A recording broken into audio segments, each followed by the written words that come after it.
In conformance with the Open Public Meeting Law, Public Law 1975, Chapter 231, adequate notice of this meeting, setting forth the time, date, place, and purpose of this regular meeting through notice posted on the bulletin board in the municipal building, mailed to all who have requested and paid for same, and published in the Suburban Trends. Roll call, please.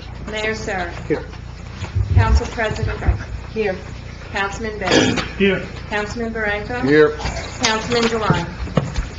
Is excused. He is excused, yes. Councilman Zaganelli. Here. Councilman Benny. Here. With us this evening is our Borough Attorney, Joseph Ragno, and our Borough Administrator, Kevin Boyd.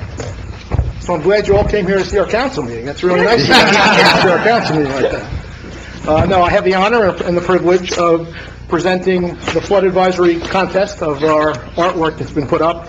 I'm going to ask Jeff Whitman to come forward and help me give out the information.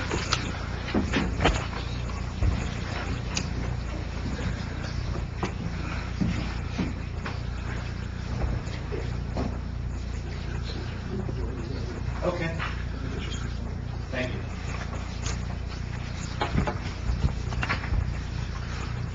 This is my just leave it like that. Okay, thanks. First, I'd like to thank the council so much for their ongoing support of the Pompton Lakes Lake Committee. We've been ongoing for many years. We've made a tremendous amount of progress with the lake as far as maintenance and cleanup, and it's coming to the point now where remediation is almost coming to a close, and we're all very excited about it. For the past several years, we've held a contest, a photo contest throughout town, where we've invited residents to kind of share their views of the beauty of all of our waterways in town. This year, with the remediation going on, we thought we'd take a different twist, and we invited the Pompton Lakes schools, including St. Mary's, and all of the students to participate in an art contest of how they'd actually envision the lake once it's cleaned up, and what they would like to see in the future with the lake. And I have to say, the response from the schools and the students was absolutely overwhelming. I want to thank Dr. Amoroso, the superintendent, for being so involved and helpful in coordinating the art teachers, and all of the art teachers for really embracing this project. Just to let you know, and Mr. Toronto can probably give me a more accurate number, we had well over 200 entries in this contest, which is spectacular.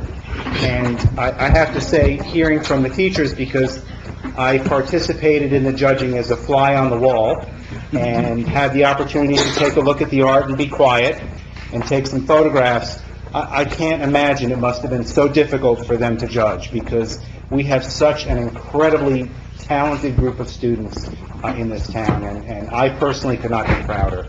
I also, again, the art teachers have done so much for my children. They all ended up in the art field, and I certainly see potential in these kids of making a future in their career in art. So, once again, it was very difficult to choose. We have 3 winners, and they were in 3 different categories. There was kindergarten through 5th grade, the first category. The second category was 6th grade through 8th grade, and the last category was 9th through 12th in high school.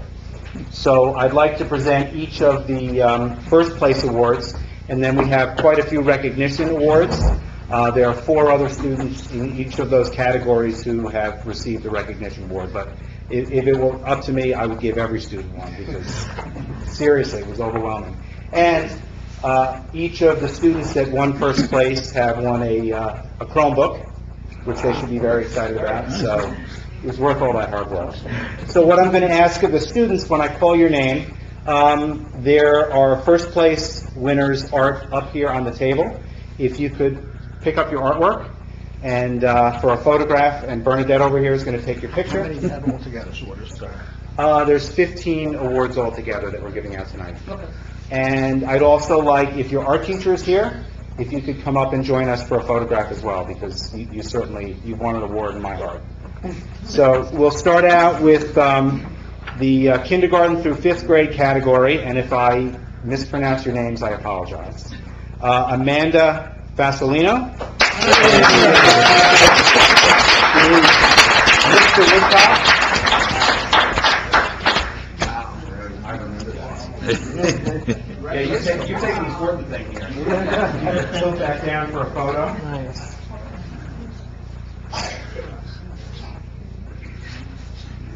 your smile. Thank you. You have an hand to shake?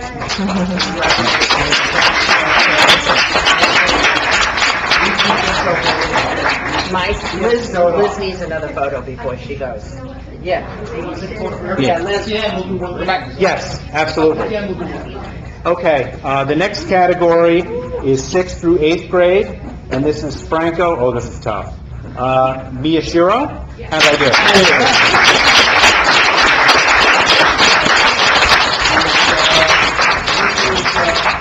Liliano here?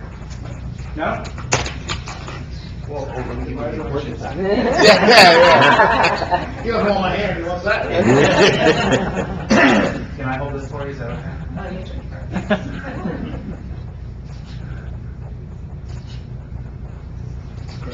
Thank you very much.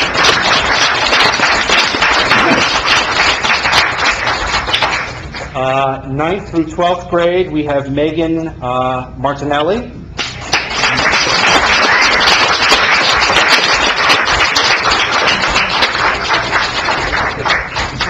Here? Oh, Mr. Toronto is good. Congratulations. Want to open that up? See, there are the postcards.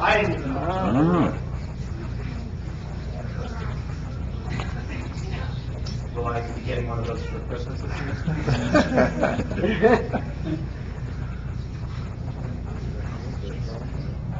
The unveiling.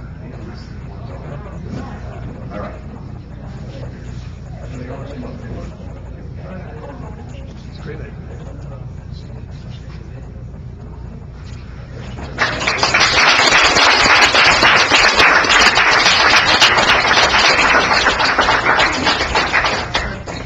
Okay, and the recognition awards, we have Charlotte McGreal.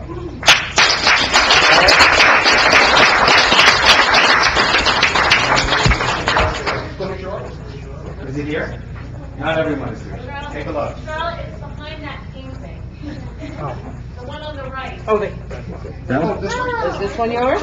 She recognized it. Oh, Yeah. I think the council will try and keep that.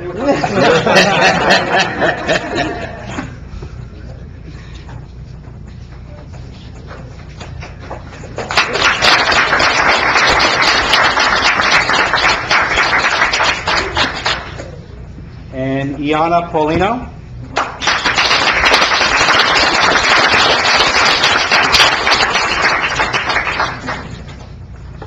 They're all business, huh? Is Miss Conklin here? Come on in.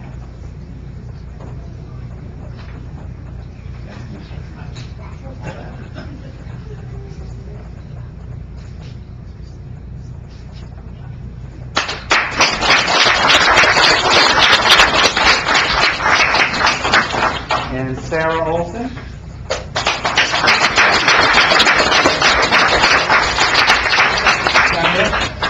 Okay, we'll give this to you. Evelyn Castillo.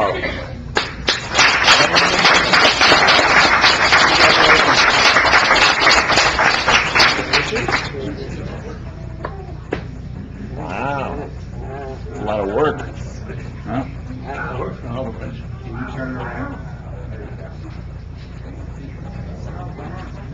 Oh, Mr. Toronto, can you be our fill-in? Is oh, this is Mrs. Martini. She's not here? No? Okay. All right.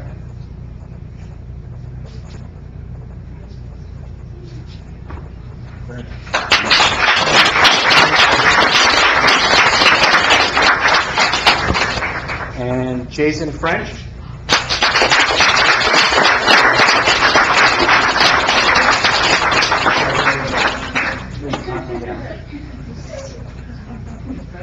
That was excellent. Yeah, those are, I remember that one. That's very nice. Well done.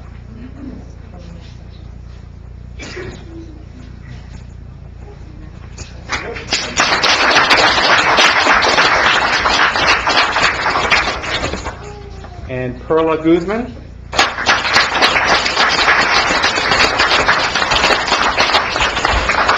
Congratulations.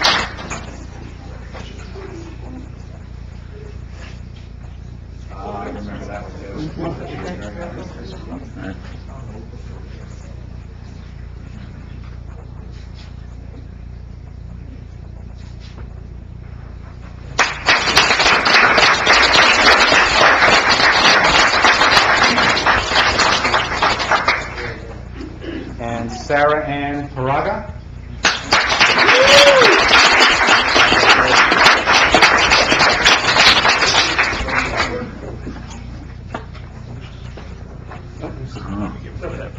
You can have the water.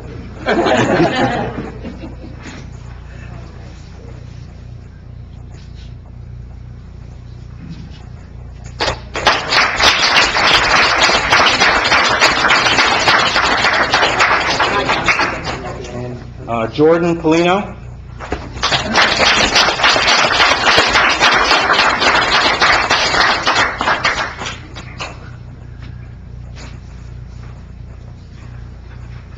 Very nice.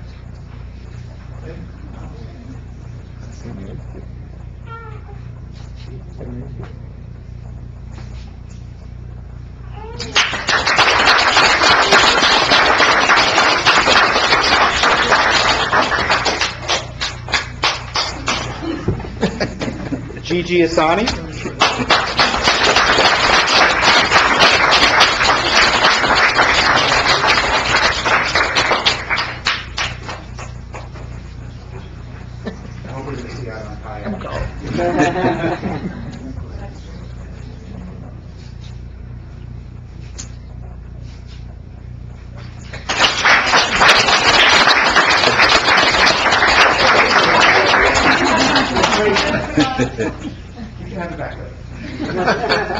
We have to show it off. Oh, Gigi. I'm sorry. I did this one as well. Perfectly correct. And, oh boy. Willie Fresca? Riley.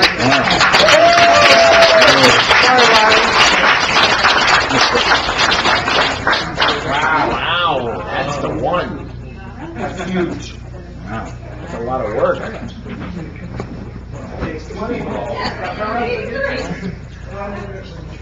That is awesome.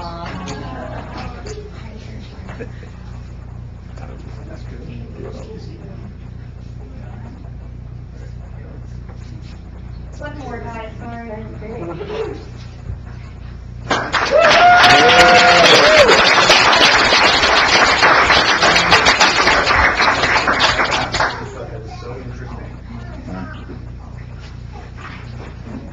Yeah, right. Ava Livornia. Ooh, somebody whispered in my ear. Congratulations.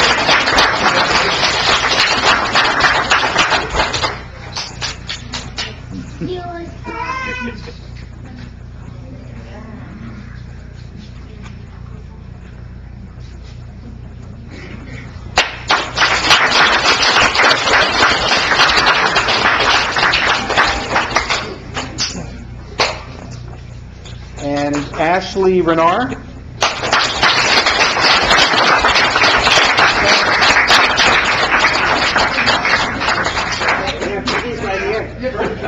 Oh, you got the easel. Oh, yeah. Very nice.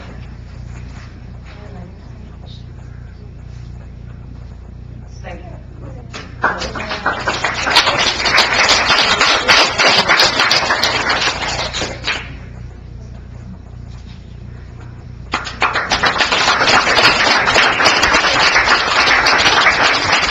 Thank you, everyone.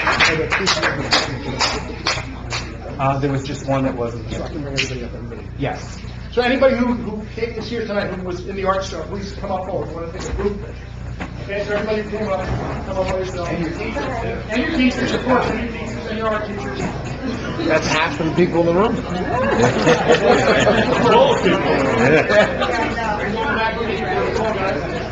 Get a shot of that. I've never been a tall guy.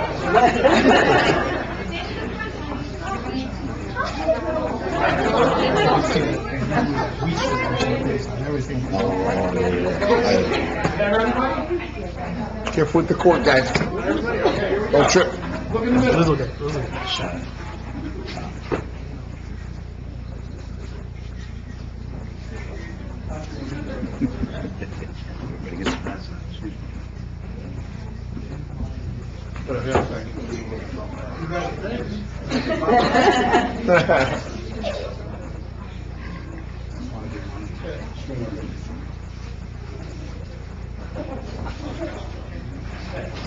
guys. Thank you again.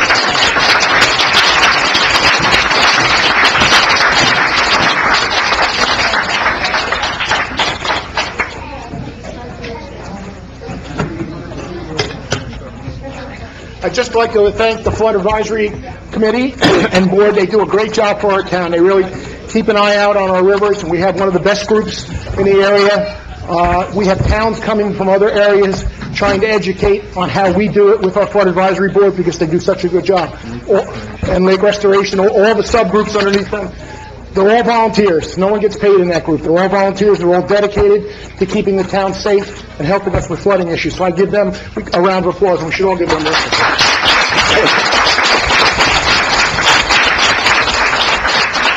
And lastly, I'd like to thank the kids, for all the kids that did the artwork. It's a lot of time and energy put in, and you can see it there. It all looks great. So thank you for doing what you did for the artwork.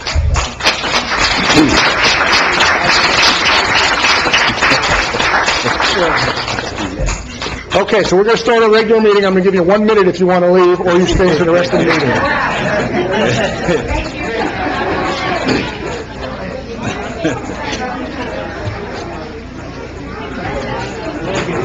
There you go. Perfect. We're going to keep the artwork here. We're going to keep it. Sure, real quick. Yeah, I guess they'll get it back. Belongs to posterity now.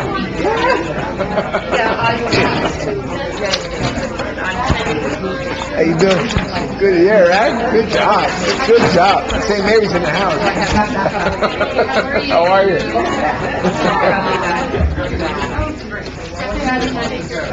Okay, but I'm gonna send this to, I'm sending it to Irene. We are going to try to keep the artwork up for a little while here, so it will be in town hall for a little bit for people to see.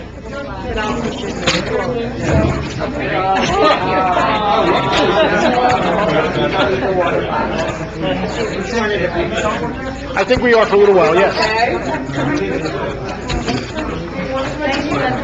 It belongs to Pompton Lakes now. Yes, sir. Great job. And I remember the guys that changed the phone. Right, they changed it. Right, they wanted to took it out of here or something. Now, do we want to maybe look it up or put it under the voting account? They were asking me as far as, are we going to put it under the town council on board? We should recommend something for the voting. They're going to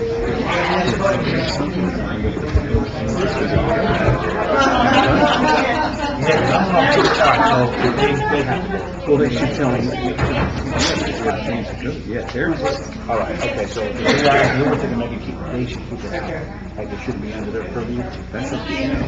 Welcome. Thank you. Where did we go? Oh, we're here. Kevin's here. Keep it out of their purview. Where is We're all here. I think we're good to go. You do have a picture?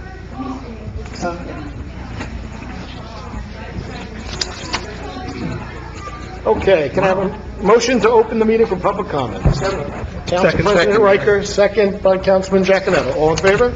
Aye. Against? Was it Councilman Brennan? I'm Yes, sorry. Councilman Brennan. You need to speak I'll give the louder. credit. That's all right. All in favor? Aye. Aye. Against? Thank you, man. Anyone from the public like to address? Please raise your hand, step up. Come on in. Okay. Door has to stay open. No, it doesn't have to, Mike. Well, It doesn't have. no? Okay. It doesn't say. Hi, Chad Robinson. I work at WGHD Radio, 1878 Lincoln Avenue, Pompton Lakes. I wanted to speak to the mayor and council before the reading and introduction to ordinance 17-25 that accepts the donation of real property improvements at 1878 Lincoln Avenue, WGHD. I want to thank Borough Administrator Kevin Boyle for speaking to me yesterday about the town's pending acquisition of WGHT. I learned more in that conversation with Kevin than I did from the owner at the station, my boss, John Silliman, since he announced to us in June that the station would be closing. At that time, John told the newsroom and some of its employees that there was a chance of some of the staff retaining their jobs at WGHT with whoever would be taking over the station. Unfortunately, I learned that that's no longer the case. and also just learned that a potential operator, William Patterson University, just backed out and taken over the station. One of my concerns, and something I've always wondered about, the rumors at the station and the talk of an educational institution taking over operations at the station, especially if none of those officials have toured the facility. The equipment that the radio station runs on is very old, very antiquated. I don't know why an educational institution would be interested in teaching their students how to run a radio station in the 70s or 80s. It's very, very old. And I would assume that a university would prefer to teach their students modern practices on equipment that's currently used across most radio formats and programming to set them up for success in their professional careers. I also learned that the equipment at the station with this acquisition would have to remain intact for a period of 3 years, meaning that if someone took over the facility, that they couldn't upgrade. Well, I'm going to jump in if you don't mind. Please, Okay. please. So you got some misinformation there. And the first thing I need to let you know is the ownership of that radio station came to us. Okay, we did not approach him in any shape or form. He wanted to make a donation to the town. He wanted to get rid of the property. We've said from day one, what we've met from him, we would not be running a radio station. He knows that coming in, we would not be running a radio station. We would take the donation because the property is valuable to us. We understand the limitations that were put on through his contract, which you're talking about, the 3 years. But at the end of the day, if there was another institute that would like to come in and run a radio station, we were not going to fight that and probably try to help them and work with them. William Patterson showed strong interest in it. It became a budget concern more than anything. It wasn't because of equipment or anything like that. They would have done it in a second if it wasn't for budget restrictions. That being said, we've already put our time and energy into taking a donation. We've said also from day one, we would like you to speak to your employees. This is what you should be doing as an employer, speak to your employees. I guess, I'm just assuming that he has not done that yet. That's unfortunate, and I feel real bad for that. That bothers me a lot. But at the end of the day, we are out of that mix because he's just giving us a donation. We will be sitting with this property that we can use now for what we see fit on the outside. You're correct in saying the equipment has to stay for a period of time, so we can't be using the equipment. Doesn't mean we can't move the equipment or do whatever has to be done. We are going to reach out to other organizations to see if there's interest in running a radio station, for profit or for not for profit. We had also let him know we would never be keeping any employees. The town had no interest in hiring employees there. He knew this from day one. It's unfortunate that he hasn't passed this information on to you guys. My suggestion to the whole group of you, and I understand where you're coming from. You know, last week you were having a job, and now today someone's telling you differently. You guys should sit down with him and say, or management, whoever that management is, and say, what's going on here? You guys need to talk to us. But on our side of it, we have no obligation in regard to talk to you because it's not our property yet. We can't really speak about it until after we own it. So there's not much we can say about that. I mean, even management, other than John, the owner, learned what they learned after my conversation with Kevin. Even managers at the station had no idea that the signal would be going dark, and that the FCC is allowing it to go dark for a period of up to a year. You know, I obviously speak for my fellow employees, you know, some of whom have worked for the station for over 20 years. And we're just finding out that, you know, as of tomorrow at 2, that the station's going dark. And It's Friday, by the way. Tomorrow is going to be a walkthrough. Right. Friday is Friday's going dark. Well, we've been informed that we're to leave the premises at 2 to allow for the walkthrough to happen. So we have to vacate the premises tomorrow, working the half day. So when you said you would be, so even for-profit stations and other parties, is the possibility of employees maybe who have reached out to you before that work at the station to acquire the station? Is that channel still open, that if they wanted to acquire it, they could speak to you in dealing with that within that year period of... I was just going to make the suggestion that, the same way that the donation was made, they came and spoke with us. If a group of employees have a concern about or future use of the building, maybe they should set up an appointment with myself, with Kevin and our attorney, and we are not against running a radio station, somebody else running a radio station, with us having ownership of it. That's something we have to talk about. There's a lot of legal stuff involved with that. And you guys have to decide, or whoever is willing to do that, if this is something they want to do. Up to date, no one has approached me. There's been some general conversation to me about it, but no one's approached me about want to have a meeting and talk about it or anything else, because I understand that there's another owner on it. The gentleman still owns the radio station. Once that switches over on Friday, it will go dark, and we've told them that from the beginning. We also told them we would not be keeping on any employees. It's not fair to my taxpayers to pick up costs for those things. But if a group wants to come in and run a profit or not-for-profit, I know William Patterson was interested in not-for-profit, running a not-for-profit there. But we would entertain ideas. At the end of the day, we are not in the business of running a radio station. If somebody is in that business and wants to work on a partnership, we would talk about that. Rumors around the station are that John the current owner, would not allow any current employee to own the station or take the station from you, but once the borough acquires it Friday, that can be a conversation that can be had. Any conversations can be had in the future from Friday. Right now, he's the owner of the building. He will be the owner till Friday. After Friday, we will be the owner of the property. We will entertain any concerns or questions that any people have, or group has. My residents have concerns and questions about it. We will entertain a conversation about that too. If another group comes forward and has some interest in running a radio station, they should put together a presentation and come speak with us. That period of other interested parties for you, is that within that year period of the signal being dark, or is it a shorter time period than that, or am I wrong on that? Under the FCC. The borough has 1 year under FCC rules to stay dark. The council hasn't made a decision whether they're going to be dark or relight the station, but we have 1 year to make that decision, but that doesn't mean that it has to wait a year. Right. If there's something that's happening, then the council may consider it. Okay. But 1 year is the maximum the FCC will allow to stay dark without us losing the license. And look, at the end of the day, and I've told him that, and I've told reporters when they've spoken to me, I've had other radio stations call me from outside. We understand this is a valuable tool for us. We do not want to see the radio station go. We would love to have just kept it going the way it was. That's not going to work. We love the fact that somebody was interested in running a radio station again, being the college.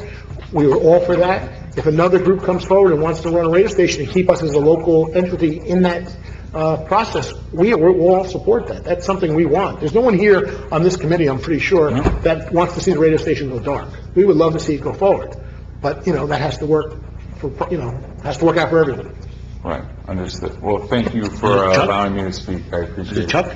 Sorry? Chuck was your name? Chad. Oh, Chad, I'm sorry, Chad, yeah. Chad Like I Rogers. said, Yeah. we're open to it. Talk to the mayor, the attorney, borough administrator, mayor and council. We're more than happy to entertain anything, and, going forward, whatever, do what you have to do, and Yeah, please come to us, Really, the only thing that was told to us is Yeah. that we couldn't have any involvement. So knowing that channel could be open once Absolutely. something happens, The channel's open, yeah. like the mayor said, so. Okay. Not till great. Friday. Not till Friday. Right, right. I will tell you this also, initially when the donation was put forth to us, there was discussion if we were even going to take the property. I said, we have all said from the beginning, we're not going to run a radio station. There is some value we've had it appraised, and there's some value to the property. So if it's going to be a donation at that point, there's value to the property itself. So that's the only reason we're taking it as a donation. Radio station, no radio station, that has nothing to do with our decision here. It's the value of the property. We would love to see a radio station, saying all that, we would love to see a radio station stay there, and we would welcome that. I just hope that can work.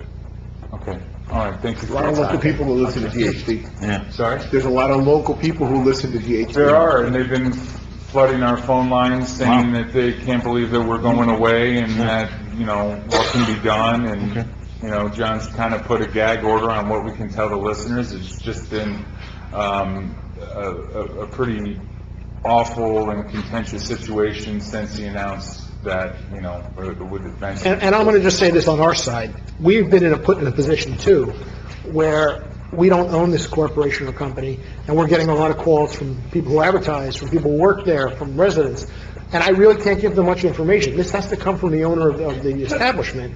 I would hope he would do the right thing and make those calls and speak to people. That's on him, though. It has nothing to do with us. We understand what we have to do. All right, thank you. Thank you. Thank you. Anyone else from the public like to address? Please step up. Yeah, Randy Hinton, 443 Montclair Avenue. From the conversation just previous, the town is taking ownership this Friday of that property Yeah, that's a donation, yes. as a donation. How can the town take ownership when this is only the first reading, and the second reading won't be till January 3rd, and you give the town residents no opportunity to speak for it or to speak against it? You have an You're just opportunity right taking now. ownership. You have an opportunity right now to speak. I'm speaking now, yes, but you're taking ownership Friday, Yes, that's which fine. is before the second reading. That we can take ownership. We don't have to have a reading to take ownership of property. The public doesn't have a chance to speak. Well, you're having a chance right now. Correct, but as of right now, I just come to the meeting, and I didn't even know this was going to be on there. We take ownership of a lot of property in town all the time that no one's aware of. Vacant sites, people leaving, walking away from their buildings. There's no discussion with the public on those things. But if something like this where $20,000 approximately of property taxes are lost, Either way, it's lost. I just thought that's why we have a second reading on an ordinance, so that the public does have time and a chance to speak, give their pros or cons on the subject. But this is not happening in this case. It doesn't have to happen in this case. Legally, it doesn't have Legally, it to doesn't. happen, Mr. Wagner. We're contractually bound to close by Friday. So, We have to close by Friday. so there's no leeway with the ordinance in the first and second We don't reading. have an option in this case. We had to make a decision, a legal decision, we had to make the one that keeps us out of a larger issue. There's requirements put on by the seller for certain reasons, for his own reasoning, that we have to follow. And those reasons have a date attached to it. And there was no movement in that date. We had asked for movement, there was no movement. So it's either yes or no by the 15th. So this is a public surprise then. I wouldn't call it This is no surprise. We've been surprise. talking about this for It's been We on. have been talking about it, yes, but there was no decision ever made. And this decision now has been made because of a time constraint. We make lots of decisions, though, that the public are not aware of. The public does not make the decisions for us. I'm We just make- trying to figure out we make how the decisions. ordinance, first reading and second reading works. There are many municipalities that don't even do ordinances, although it's my opinion that they're required. But there are many that don't even do them for acceptance of charitable donations. It's my opinion they're required. In this particular case, because there's no money transferring hands, it was my legal opinion that we could do this because it could be constraints under the contract. And the reason those constraints came up, Mr. Hinton, is because of a number of things. One, it took a long time to get certain things in place, like environmental inspections, which is all been Correct. passed now. Those things took longer than anticipated. And now we find ourselves in a position where Friday's the day where we have to close title. But remember, when I say close title, it's not really closing title. We're being given, being thorough, we're being Right. given a piece of property. We're not buying a piece of property and expending public funds. We're getting a donation. Yes, I understand. What use have you discussed as to? No use yet. It's a donation, so if Correct. we sit on it for 3 years, it's been a donation, that's what it So is. the building is just going to be vacant, not used for anything? The building right now is used to store the equipment that it's in there. There is a time associated with that. The property itself, we can use as of Friday if we find some use for it. Some of it is protected from the DEP. It's about 4.5 acres. Others we could use right tomorrow and have no issue with it. We have a lot of ideas floating around still that we would use it for. Okay. Just curious. Thank you very much. Thank you. Anyone else from the public like to address? Seeing no one, can I have a motion to close the public session? Yes. Oh, yes. Councilman Borrego. Councilman Bennett. All in favor? Aye. Against? Okay. Approval of minutes. Motion to approve the following minutes. Regular meeting minutes of November 20th, 2017. Wow, I wish. Can I have a motion? So moved. Councilman Giaconetti. Second. Councilman Bennett. All in favor? Aye. Against? Bills and claims. Motion to approve the following bill list as stated below. Can I have a motion? Councilman Bay. Second. Councilman Giaconetti. All in favor? Aye. Against? Consent agenda. Anybody wish to have anyone removed? Seeing none, Liz, whenever you're ready. Whereas the mayor and council of the Borough of Pompton Lakes have reviewed the consent agenda consisting on various proposed resolutions, and whereas the mayor and council of the Borough of Pompton Lakes does not desire to remove resolutions for individual action from that agenda, now therefore be it resolved that the following resolutions on the consent agenda are hereby approved. Resolution 17-209 through 17-220. Okay, can I have a motion? So moved, Mayor. Councilman Branco? Second. Council President Riker, all in favor? Aye. Against? Introduction of ordinances, first reading. First reading, the second and final adoption reading will be on January 3rd, 2018. Ordinance 17-25, an ordinance accepting donation of real property improvements located at 1878 Lincoln Avenue, WGHT. Can I have a motion? So moved. Councilman Giaconetti, second. Second. Councilman Begg, any discussion? Roll call.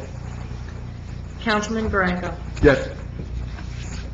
Councilman Giaconetti. Yes. Councilwoman Rick.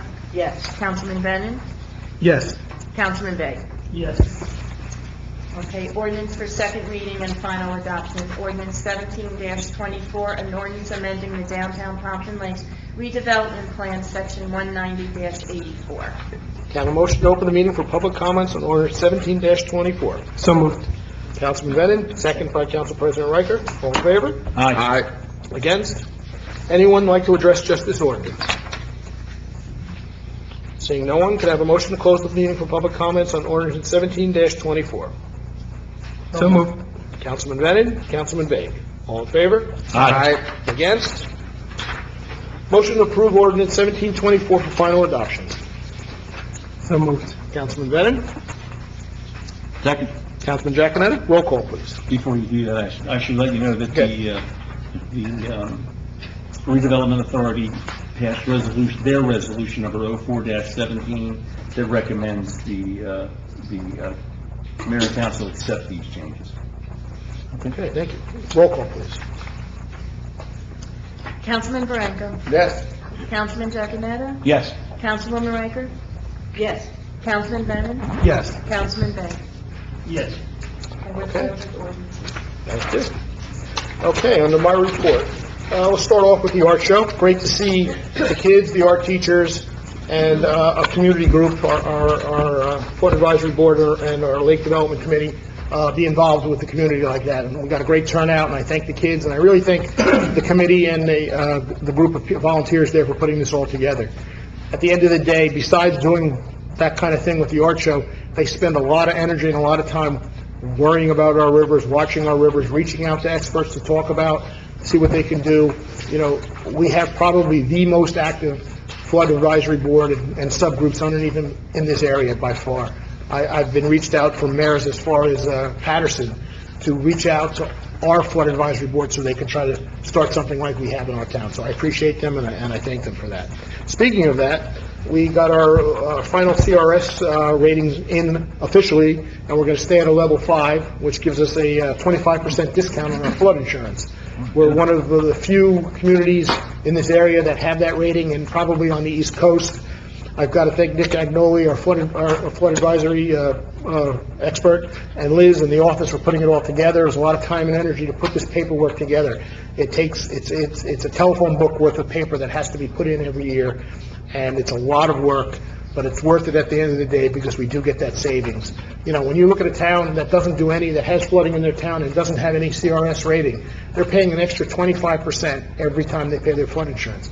That's probably $1,000 or more on most homes. So that's a huge savings. It's a great thing that the town does and all the people involved with it, so I thank them for that. Jeff, one thing, if I remember correctly, it said this is $250,000 savings across the town, this is level 5. So that's where you have $250,000 just on that level, and there's very few of them, and we're trying for a level 6, is that correct? Four. We are trying to get to that level 4, and it's very difficult to make those steps down even closer, so we're trying. And that's a 30%? 5% for each. For each number, okay. Wow. Okay, so I attended the state championship football game. We probably didn't get the outcome we wanted, but it was an exciting game, fun to go to. Always love to see Pompton fans out there, and what I always find interesting when I'm walking around out there, there's fans there from kids who graduated 25 years ago, and they're just there to watch the football game. They probably don't know one player on the team. They probably don't know one parent or cheerleader, but they're there to support Pompton Lakes. You know, we always bring crowd, win or lose. We're there to support the team, and they did a great job. Move on to the stroll. You know, we did move the stroll this year because of the football game, and I still believe it was the right decision to make because a lot of the residents, like I just stated, would have gone to the football game, and we would have been short residents at the stroll. Unfortunately or fortunately, whichever way you look at it, we did have some questionable weather on that night. People still came out in Pompton Lakes. It was a great event. I wanted to thank the BID and the Chamber and our DPW and our police and our fire department for putting all the volunteer hours that go into putting that together. Again, no one's paid for that stroll. All the businesses that come out and give food or hot chocolate, none of them are paid. There's a couple of vendors that come in the street that are paid, but for the most part, it's all a volunteer group. And what I enjoy the most about the stroll, you know, we do the Santas and we do the whole thing, but it's just seeing the neighbors walking down the street, talking to each other and catching up on business. You know, it doesn't matter the past or present. They see somebody they know from they haven't talked to in 10 years, and before you know, a conversation starts. And really, that's what, at the end of the day, what Pompton Lakes is about, just being friendly and talking to people as they walk up and down the streets. So my kudos to everybody that was involved with that. We are in the process of interviewing for a new DPW supervisor. Ben Stelter, after 25 years, will be leaving and retiring. I thank him for all the time and energy he's put in for the last 25 years. It's a very important job, as we all know, running our DPW.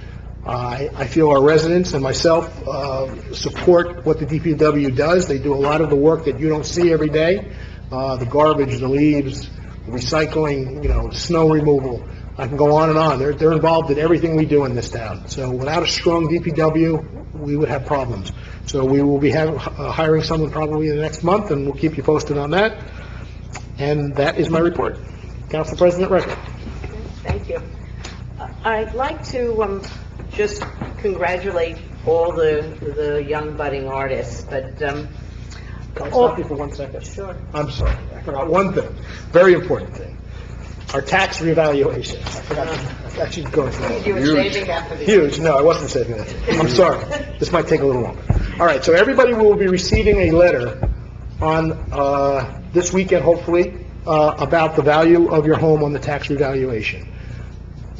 On that letter, we'll explain to you the procedures you do to figure out, on the letter, it will tell you what your house is worth as of today at 100% value. So that's the first thing that will be on this letter that comes out to the residents. The second important part of this information is there will be contact numbers and hours and days that there will be representatives from the tax reevaluation company to come and speak to if you feel the number is incorrect or you just have questions about how it was done, how the process was done. You pick up the phone, you set up an appointment. The hours are going to be from 9 in the morning to 9 at night on certain days that we have scheduled. You know, they'll work out those schedules.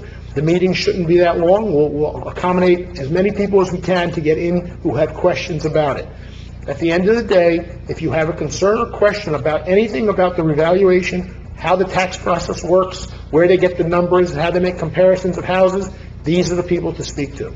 We hire a company, we pay them a good amount of money to do the correct thing, like other towns. Again, we are mandated by the county to do this. This is not something the mayor and council decides to do.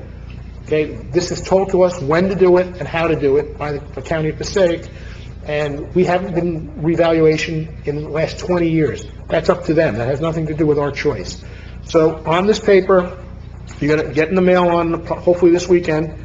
It will give you a number to contact Monday through Friday for the hours between 9:30 and 4 is when you can call, and it says it's all in the letter. And you'll have 5 business days of the receipt of this letter to schedule an appointment. There'll be information also in this letter on how you would plug the information that comes along with this letter into a formula that will be on the back of the letter that'll give you an estimation of what the tax value will be on your property. At the end of the day, this is not set in stone. These numbers can change. And I'll use an example. If they came to your house and they did went through a walkthrough on your house and they put you down as having 4 bathrooms and you only have 2, that's something you need to come to the meeting and explain to them and say, I only have 2 bathrooms. That will change the value of what they put into that paper. They will make changes on that as long as you can prove what you're telling them. So it's very valuable information for you to make sure you check the information that they get, and if you have any questions on how they got there, you should go talk to them. We also have conversation. There will also be a way to go on the website. They have their own website. You can punch in the numbers that come on the paper and get the same numbers that you're going to get on the back of the page, which is a worksheet on the back, which basically tells you how to get the values. Again, I'm just going to remind everybody, we will accommodate as much as we can to get people in to talk to these tax experts or tax appeal people. We're going to be here till 9 o'clock at night on some nights, so, we're hoping that any resident that has a concern about this should really come and speak to them. And Saturdays, too. And Saturdays, thank you, and Saturdays. So they will be here on Saturdays. And the last thing, I'll say it again, this was not put in here by the mayor and council, but the number that you're going to see on this paper is the value of your house today at 100%. Okay, now. Okay. So, since the mayor went into great detail about the forthcoming letter, there's just one minor clarification I just want to make. These appointments that he encouraged you, if you have any questions, concerns, comments after you receive the letter, basically, so you realize, the appointments are in approximately 15-minute intervals, so we're not talking about taking a tremendous amount of time. And the letter indicates when you can call to make the appointment or the website that you could use, but it doesn't specify the exact dates and times that they've agreed to come to town. But know that these times are very soon after you've gotten the letter. When we're talking, the bulk of the time is the last 2 weeks in December, just in terms of people thinking about their calendars and what time might work for them. That's basically the time frame that's been allocated. And they are asking for an extension from the county. If the county gives them an extension, they will reach out for weeks in January also, but they have to get the extension first to do that. So, so there's an immediacy about it in terms of the time frame that that they need to deal with in terms of the rules that the county set down. So now I'm going to go back to the budding young artists for a moment. The art contest was organized by what's often referred to as Pride. It is a subset of our flood advisory board. Mayor and others often refer to it as the Lake Committee or the Lake Restoration Committee, but Pride is the acronym that they often use. They're a small group. They're very devoted volunteers. And I promised Steve Grayberg, who's been running that committee for the last couple of years, that Steve was called out of town at the very last minute. The Chromebooks were sitting in his home waiting to be distributed to the kids. And Jeff Lipman, who's been very, very involved in this group, came. He did a beautiful job acknowledging the kids, handing out the books. Bernadette came and did the photography that Jeff would often do. And I promised Steve that even though he would not be there, that the kids would get their proper due. And I really think the room was just teeming. It was standing room only, and it was just delightful. So it seems like there were lots of photos, and when they're available and you're sending them around, please just make sure you include Steve Grayberg in them, because he feels very badly that he could not join tonight. We had quite a week, I guess, in the sense that this time of year, you never know what you're going to experience in terms of weather. So we went from one Saturday to the mildest Saturday where the Toys for Tots train came into town. And the Toys for Tots train came in. Pompton Lakes did a beautiful job loading up the train with toys. We had the Scouts, we had all the organizations were there, and we were very lucky in that it really was a very, very mild day. And fast forward to the next Saturday, and we weren't even sure, people kept posting online, is the stroll on, is the stroll on? Because then we suddenly had the snow and the rain and a little bit of freezing ice, and the hardy souls of Pompton Lakes came out as well. So we had two very well-attended, very high-spirited events in town, and I want to thank everyone who participated, because as the mayor keeps reminding everyone, this really couldn't be done without or with all the community residents who volunteered their time. I do want to point something out. We have historically done our reorganization meetings on January 1st, on New Year's Day. And there was a little bit of resistance to that, because people have late plans on the night before. They have conflicts. People are away. Sometimes we have difficulty getting some of the dignitaries to do the swearing in. So this year we're trying something which I don't know if we've done it before, but we haven't done it in the recent past. We are doing our reorg on January 3rd. There's reference to it in the ordinance that was mentioned from the podium, but I just wanted to mention that our reorg is going to be on January 3rd. It is the holiday season. Tonight is the second night of Hanukkah, where the second night is lit, so anyone who's celebrating, I hope you're having a good holiday, and those of you who still are waiting for Christmas and other holidays, I'm wishing everyone a very happy and healthy holiday season, and a wonderful beginning of 2018, because we'll be here January 1st as we typically have been. So Mayor, that's my report. And you brought up a good point. I'd like to thank Tim Trost, who stepped up this year to run the Toys for Tot trains. His first time doing it. I thought it went excellent. We had no issues, no problems. We had all the residents out. So again, another volunteer stepping up to help, and he took it over, and I thank him for that. Okay, Councilman Dolan is not here. Councilman Giacometto. Thank you, Mayor. Wanted to also congratulate all the budding artists, and everybody recognized tonight. You can see all the artistry that they did on display. They did a wonderful job, and thank you to everyone for that. Also wanted to thank Liz and everybody in the office involved with the CRS rating. I know it's a lot of work, and on top of that, she does all the work for us. Called her numerous times. She's always running here and there. So thank you, Liz, and to everybody in the office. Thank you, Kevin. Appreciate everything that everybody does. So it's never said enough, but thank you very much.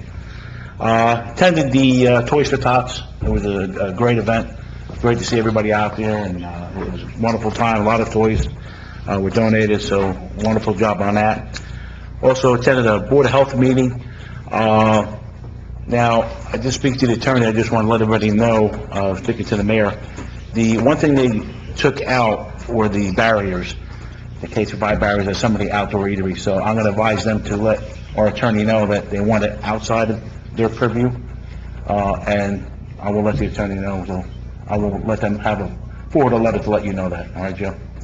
So this way, and we can take the proper steps from there. What they need to do, and what I thought they were going to do, is decide what amendments they wanted to make to their code, to the Borough Health Code, and then let us know what they are so that we can prepare, because they're the ones who have to adopt their own amendments. All right, so I will get that together, and I will forward that to you, just so you know, and everybody else is aware. Attended also the holiday show and the football game.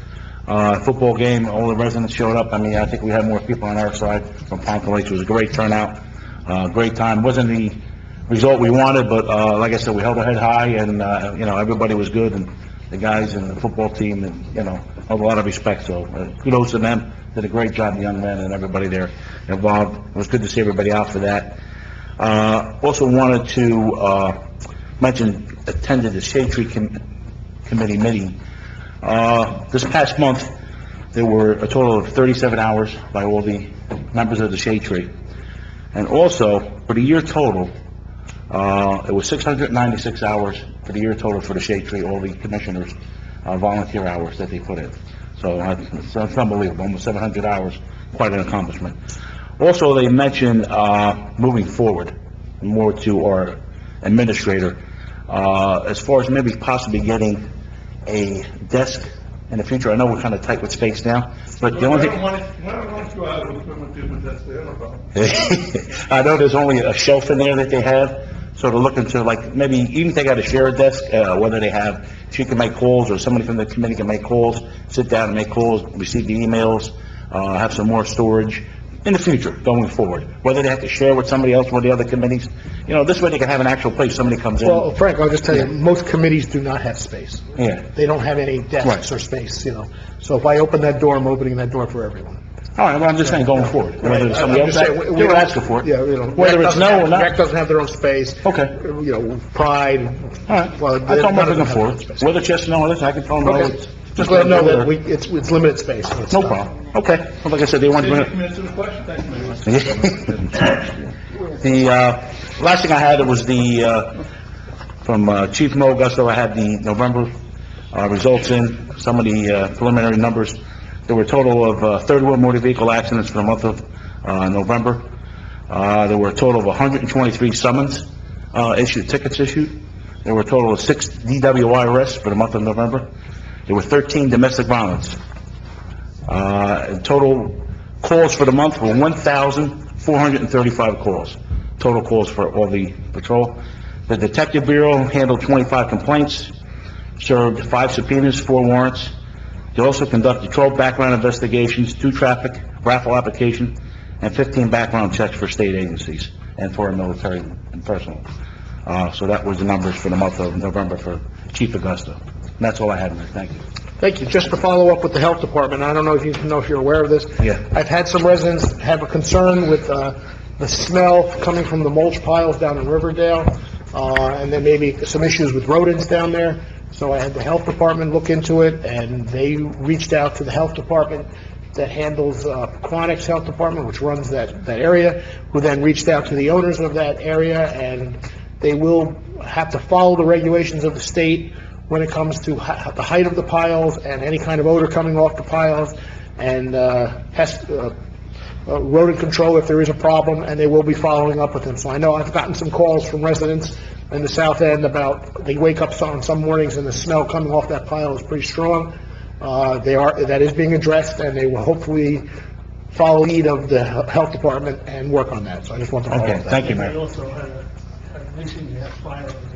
And that is another issue, that, it's a fire, I think they've, and I don't know this for sure, but, the regulations, there are regulations on how you do those things, and they will be looking into those regulations. All right, thank you, Mayor. I appreciate it. Thank you. Okay, Councilman Bennett. Thank you, Mayor. I'd like to congratulate the artists that won tonight and were recognized, and also thank those that were involved in the contest. 200-plus entries, that's quite a number. I'd also like to thank Artastic for coordinating the window painting that they did downtown, all the storefronts that volunteers came out and painted all the windows as in preparation for the holiday stroll that we mentioned earlier. I attended the Breakfast with Santa with my family and a bunch of neighbors, and it's a good time. We've been going to that for the last 5 years plus, and it's always a good time, well run by the Rec Commission and hosted by the Elks. I also attended the drug education program here in this room a couple weeks ago, and it's unfortunate that I see the same faces come to learn about the information that they're presenting, and I'd really like to see a lot more families come out, parents come out, and we want to try to find a way to get the families that have children whether they're in elementary school or middle school or high school, to try to attend these programs. So we're working on ways to get the parents to come out. I know everybody's got busy lives and a lot of us work and whatnot, but it's important that as parents, try to find ways to educate ourselves on what's going on. I'd like to thank the Flood Advisory Board, Liz, and all those folks that were involved in getting our CRS maintain a 5, and they're working very hard on getting that 4 for us. Flood Advisory Board led by my wife Lauren Vennon and Steve Grayberg, and all her dedicated volunteers, as well as Nick Agnoli. That's all I got. Thank you. Okay, well, just to follow up on that, the Alliance, Municipal Alliance, first of all, there was a lot of council people there at that meeting, and I agree with you, and I hope we can reach out to more families. It was great information there. I mean, it was really educational. Every time I go listen to one of those talks, I learn something about something I didn't know about the new way drugs are being used and taken and called, and where they hide them and everything else. With that being said, I should mention that we have a new Alliance home right now. It is on, do we know the number? What's 274. 274 Wanacue Avenue. It's a shared office with the Business Improvement District. There will be set hours there. Our representative from the Alliance, Erin Brady, is his last name? Yeah. Will be there. He's there most days from 9 to 4 or so.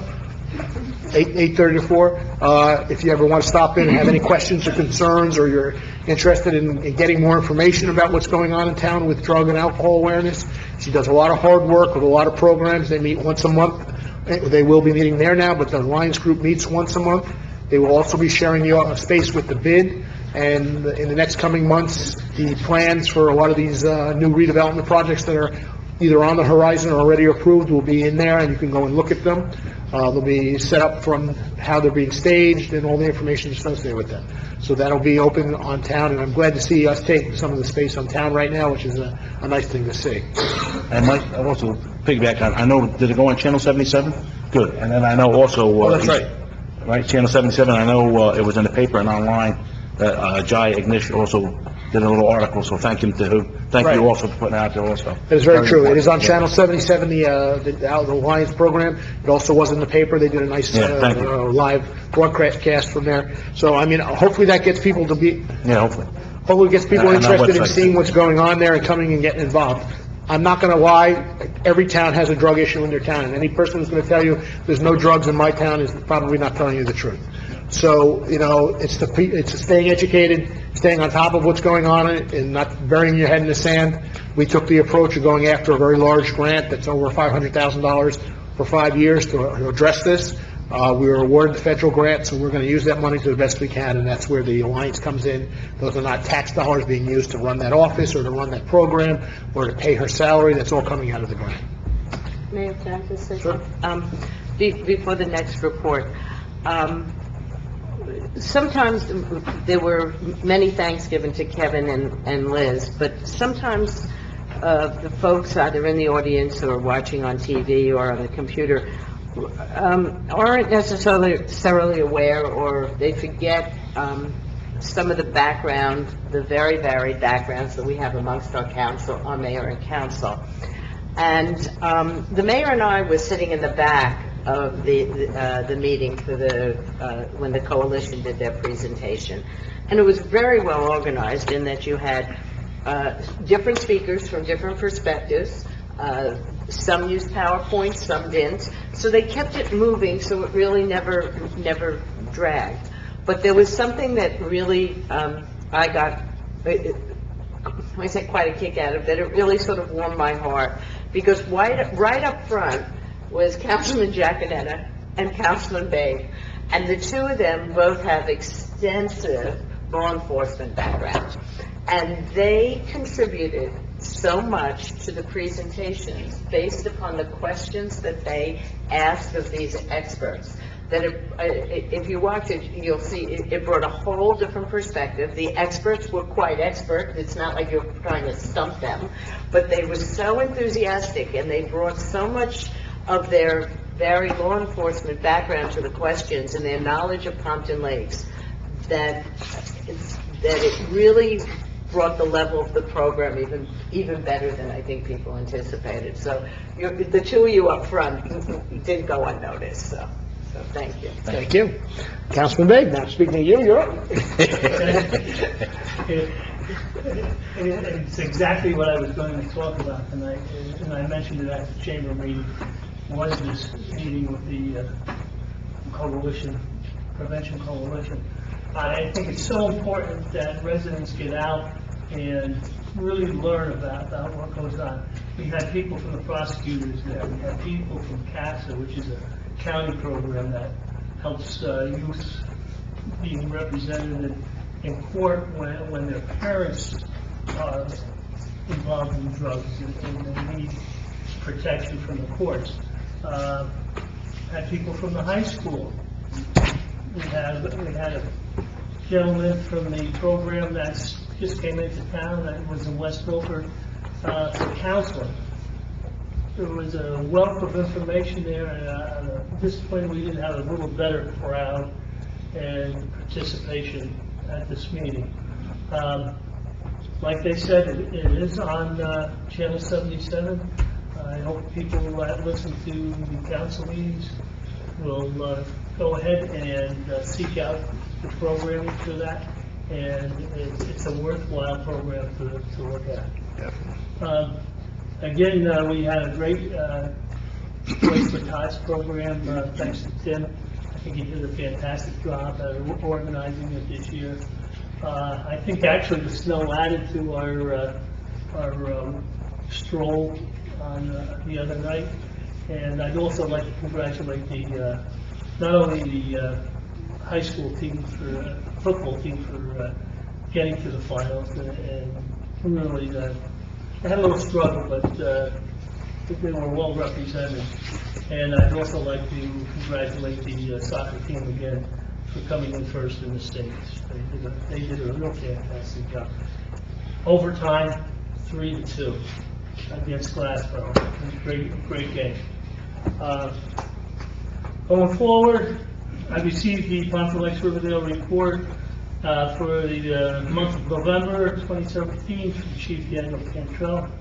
There were 101 calls for the month of November, 44 in Pompton Lakes, 25 in Riverdale, 11 duty calls in Wanacue. There were 50 medical emergency calls, 13 trauma injury calls, 3 CPR calls, 18 motor vehicle accident calls, and 6 fire calls. I attended the Pompton Lakes Board of Education meetings on December 5th and on December 12th. The Future Business Leaders of America Club, the FBLA, had been assigned by the superintendent to do a research project for the board regarding advertising by local corporations, local and corporate businesses in support of the schools, allowing advertising signs at sporting fields. The FBLA did an extensive research as to how this would be handled, checking with other school districts and how they do it.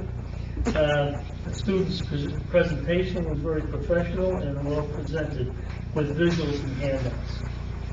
There was a presentation regarding the upgrading of the playing fields at Lakeside School with synthetic turf playing fields. This field would be lined for football, soccer, field hockey, lacrosse, and softball. This is part of a long-term facility plan that includes lighting for the fields and eventually stands for football and other sporting events. James Cirillo of Ferrioli, Cirillo and Tuba presented the annual audit report for the school district. The report was very good with only 2 minor recommendations, and the board passed corrective action recommendations for those corrections. The board they also attended the Pompton Lakes Chamber of Commerce meeting on December 11th. The chamber received correspondence from friends of the Pompton Lakes Library regarding the chamber becoming a supporting member. The chamber approved that request. Rob Walker gave a report on the chamber's marketing program. He said the treasurer chest contest is progressing and 6 winners will be picked this Saturday. He also said that the holiday still went well, with just a few minor bumps caused by the weather. He also said the Toys for Tots program was headed by Tim Trost was a great success in West Village. So I attended that board meeting also. First off, the FBLA did a fabulous job at presenting what they wanted to see done with signage in town, and I thought it was very professional. They did a great job. I also spoke up about the fields, and, I have to remind the public that this is a school project, but at the end of the day, our youth programs will be playing on those fields after hours, after the school is done using them. So I do support the project. I said it publicly there at the meeting. We're one of the few towns in this area that does not have a turf complex, and our complexes for our sports programs in this town right now are in flood zones, and they're in the best average shape, and it costs us a lot of money every time a flood hits those areas to bring them back. So I think this is a smart move, a good move. They've saved the money over the last 10 years or so to build this complex, so I do support it, and I think it will help the community. Besides the school children, it'll help us as residents with our youth program. So good luck to them on that program. Councilman Branco. Thank you, Mayor. First and foremost, happy Hanukkah to everyone, especially Terry and Bill. Have a great holiday. I have a short report since I had no particular liaison meetings since our last meeting. The one small piece of business that we've been speaking of that's very important, especially since I'm the DPW liaison, is this search that we have for a new DPW director. It's a very, very important role in this town.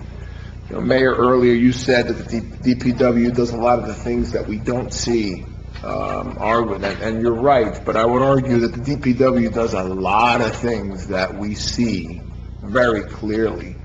They do all the flags in town for Memorial Day. They do the monument for our veterans our fallen for Memorial Day. They do a beautiful job in making sure that we treat them properly with that monument. They do a great job with garbage. It's a very, very important position in this town, and I think that we have a nice group of applicants, and I think that we're going to come up with somebody strong to get that job done and make sure that team operates as well as we need it to, and we need it to operate very well. I would also echo Councilman Vennon's sentiments about having 200 entrants for this little art show that they did. It says a lot about our youth when 200 of them decide to do a piece of art for their town. And I've had kids in Lenox, I've had kids in St. Mary's, we had kids from multiple schools in here. That's a testament to the strength of the children in our town. It doesn't hurt that they were getting notebooks to the winter. I think that helps too. That helps too. But to know that such young children have ideas like what we see here for our town it really is a warm feeling for me. Congratulations to our soccer champs. I had contemporaries that played from Pompton Lakes High School in the 80s that also won the state championship, so it was sweet for me. Congratulations to the football team for making it to the finals and representing Pompton Lakes, getting into the finals and playing their hearts out. The stroll was very interesting this year with the snow. It definitely had a holiday feel to it. It was not easy staying out there for all that time, and there were people out there the whole time, and we had a lot of fun, a lot of happy faces, a lot of smiles. The minions were awesome, and that's my report. Thank you. Professional reports. I don't believe we're going to have another meeting before the end of the year and the I was going to bring that up, holidays. So I wish the mayor and council and the administration and the employees and the residents of Pompton Lakes happy Hanukkah, a happy New Year, a Merry Christmas, and happy holidays. Thank you. Thank you. You too. Are you going to say the same thing, or you have a report? Well, actually, you have a report. You get a report. Just a couple things. Our bond counsel, Holcomb, Delafield, and Wood are very carefully monitoring the potentially new tax regulations coming out of Washington and the concerns relative to taxes and bonds going forward. And they provide us with an update as based on the Senate bill, which is now in conference with the House bill, and they're going to follow it and let us know what's going on going forward. One thing that wasn't mentioned tonight is that the planning board will be meeting on Monday to discuss the master plan reexamination, which is critical to our community because it now looks back over the last 10 years and makes adjustments to the master plan based on where we were, where we are, and where we look to be the next 10 years. And that will be a hearing on Monday, which is December the 18th. On another note, Ed Merrill, our long-term environmental officer, began here in the, I guess, the 80s as a volunteer with the Environmental Commission. Is going to be retiring in September of this year. And, I'm sorry, he is September. Of 18. 18. So he wanted to let us know that and prepare for that. Ed is a wealth of knowledge. I have to honestly say that he can find things in his haversack that you usually don't find anywhere. He can go pull maps out that nobody else has and information that nobody else has. As you know, his family goes back in this town almost 5 generations. So they've been here a long time and they have a lot of knowledge. So he's going to be missed in that respect. And hopefully we can keep him around in some way, shape, or form, even on a part-time basis, to kind of be able to pull that information when need be. Relative to the police department, our 4 officers that went to the academy graduated a week ago, and they're now in their training phase here. And so you'll see some new faces running around the PD.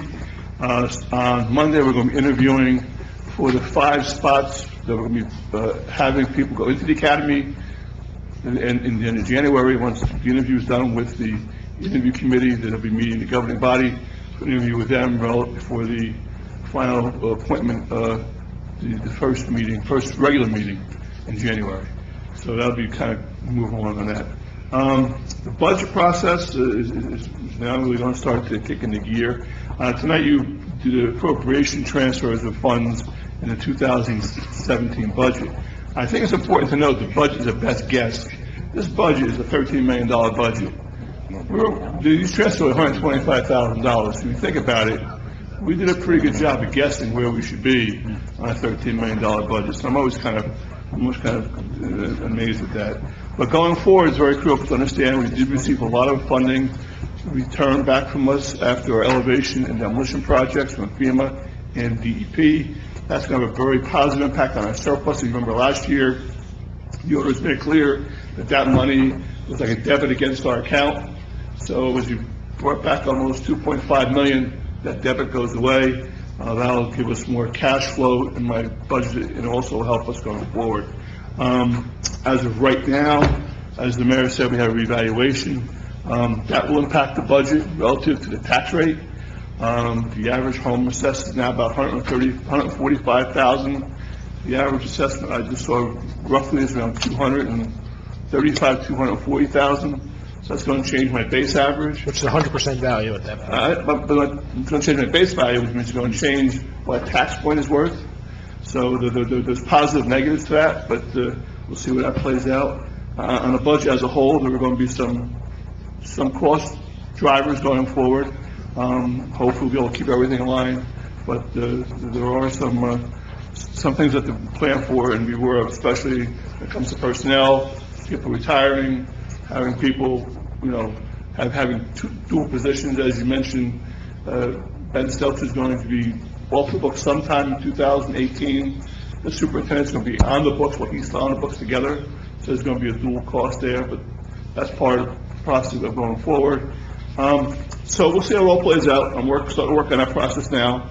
Probably by early mid-January, we'll have an idea where we stand at first blush with the actual dollar value for the budget. But that's really, I guess, my biggest project going forward will be the budget for 2018. And as my friend Mr. Ragnon said, I'd like to wish everybody a very happy Hanukkah, Merry Christmas, and Happy New Year as we end 2017. It just seems like it started yesterday, and it's kind of, it's pretty amazing. Well, I got to also jump in on the Ed Merrill part. You know, Ed's been part of this town besides being here for 5 generations, has been very involved with our town for many, many years, and I'm sure he will continue to be involved in a lot of the groups he's involved with right now. That being said, you know, Ed is the kind of person you can go to and ask him a question, and if he doesn't know it, he'll go find the answer for you. So, you know, like Administrator said, he has been and will continue to be, I hope, a very valuable tool to our town. I almost consider him like our historian in town. If there's a question or concern about something, he's the guy that's going to have the answer. And as residents of, and I, you know, when I first came to this town 23 years ago, I had issues about DuPont and flooding and all these things, and he's the gentleman I was addressed to go talk to back then about what was going on in town. So this is a guy that has a lot of information, and he's going to be surely missed in town. So I just want to add that. Any questions for the His administrator? family goes way back. It does. His grandfather had the house for the firehouse. Wow, that's a long time. A long time ago. Any questions from the administrator? There is a budget we're going to be working on very shortly, so that's what he's talking about, and there's going to be a lot involved with that. You know, we do our best to keep a tight budget here, but there are costs sometimes that we have no control over, insurance, retirement, those kind of things, and it sometimes drives how our budget runs, so we'll see how things move forward in 2018. Okay, can I have a motion to open the meeting for public comments? So moved. Councilman Bennett, Councilman Giacosetto, all in favor? Aye. Against? Anyone from the public like to address? Please step up, 5 minutes.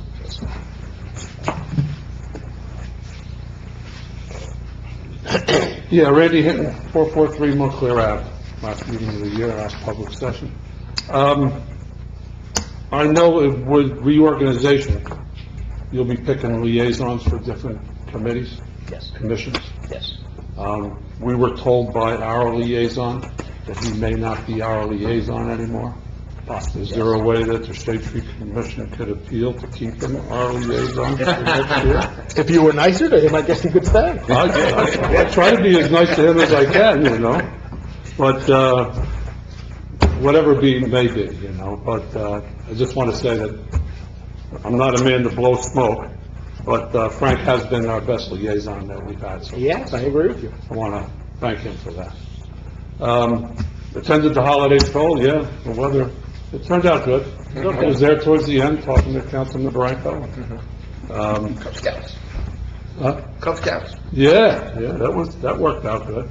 On the revow, when that letter comes out, and like, our administrator said, you know, the value is going to be 100% like you said, still have that question about changing the rate per 100. Is there a possibility that that'll change? It'll go down. Yeah. That'll Doesn't go down. go We down. shouldn't say that until we know Well, that. yeah, I was gonna say, the rate, if you were to look at 2017, the rate will go down. But until there's a new budget cast, you don't know what the rate will be. The rate will be based upon the budget. So we won't know that till 2018. Right, But we would assume, yes, that it would go down. yeah. Okay, also about, Mr. Merrill, our environmental officer. Has the town contemplated hiring a new environmental officer to replace him when he leaves, or, We're not there yet, so we haven't discussed it, but we haven't had any discussion on it yet. you know, because, with recycling, that's just part of his job now, to check out, and put warnings on people who do the wrong recycling, or if they, according to ordinance, if they put out their recycling early. I was, checking out a house at 39 Henderson Court last Tuesday, and there was a house there, 41 West Lenox, I know that had their paper garbage out like a week early. I put it on the wrong day. I took all kinds of pictures, so I mean, even our best residents can make a mistake and read that calendar wrong. I need a town and calendar. put their garbage out on the wrong day. I think I- finest, you know, but it's a good thing Mr. Merrill doesn't hand out fines right away, you know. He's retired. I'm sure that homeowner the wife realized what the husband did, and she pulled it in. I think that's exactly what... Exactly what, sounds like my house. Sounds like my house. I'm not sure, I really don't know who the resident was at 41 West. We don't like to bring people up by name here on the council meetings. Excuse me? We don't like to bring people up by name. No, that's why I just mentioned the address, and had their paper garbage out a week early, read the calendar wrong. I'll speak to that resident. Oh, okay, if you can, Mr. Mayor, I would appreciate that. I think it might be the resident's wife's problem. Yeah. Well, I think the wife realized what the husband did, and she pulled it in, you know? That's how it works. Let me get the true story and I'll get back to you.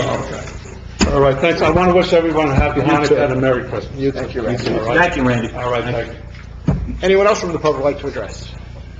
Seeing no one, can I have a motion to close the public session? Second. Councilman Marenko, Councilman Giaconetti. All in favor? Aye. Against? Privilege of the floor. I do have a privilege of the floor. So right now is our, just so our residents know that it's one meeting in December because of the way the holiday falls this year. So our next meeting won't be till January. I just want to wish everybody happy holidays, happy Hanukkah, Merry Christmas. Let's hope for a good year here in Pompton Lakes next year. And just to remind everybody, like Councilman President said, our reorganization meeting will not be on January 1st, but will be on January 3rd, is that the date?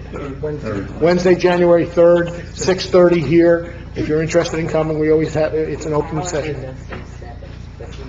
It is 6:30. Yeah, that's what's advertised. Yeah, the calendar says 7, that's why I didn't give a time in my report. All right, well, we can make it 7 then, if it's No, calendar. it was advertised for 6:30. 6:30, then it is 6:30. That's your system. Then we'll go with 6:30. Okay.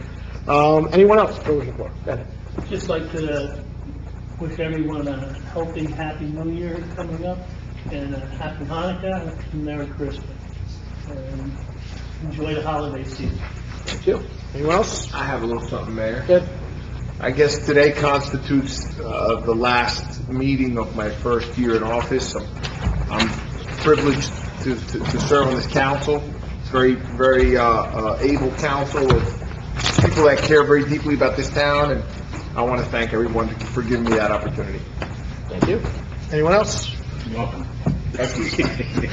Can I have a motion to adjourn? So moved. Second. Council President Riker, Councilman Giaconetti. Thank you, everyone, for coming. Have a good New Year.